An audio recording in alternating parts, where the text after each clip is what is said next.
I was impressed in reading a while back a message or exposition of David Lloyd Jones, Martin Lloyd Jones in England, that great preacher who has been such a tremendous influence not only in England but throughout the world. He told of attending an evangelistic meeting, and afterwards the invitation was given and people went forward, and he said, I turned to the person who was with me, why are they going forward? He said, did you hear the gospel preached? And he says, the man that was with me had to admit, no. He said, I never heard the gospel preached. I never heard it.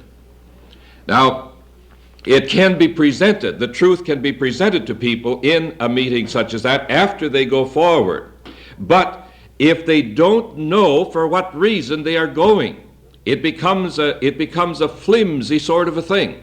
I believe that there has been a great deal of gospel, so-called gospel work done in our day, in which there has been it's been soulish. It has been based on emotions. You can whip up emotions. There are some people who have a particular gift of it. My friend that I've told of different times, Roland White, has told me how he has got to guard himself. He said that he has the ability, it's just somebody was telling me, I heard recently about another man who has to check himself on this, but Roland says, I can take an audience in my hand, he says, I can just control them. He says that, and I can talk in such a way that I have them rolling in the aisles. He says, I've got to refuse it. I've got to lay that aside and not preach that way.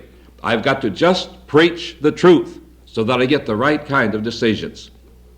Now this is the basic essential in salvation, to have the right message.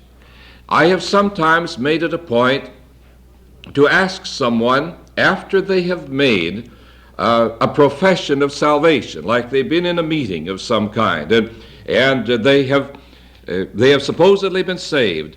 I have asked about their salvation. I've asked what they believed, and they didn't know. It was all kind of vague and blurry to them.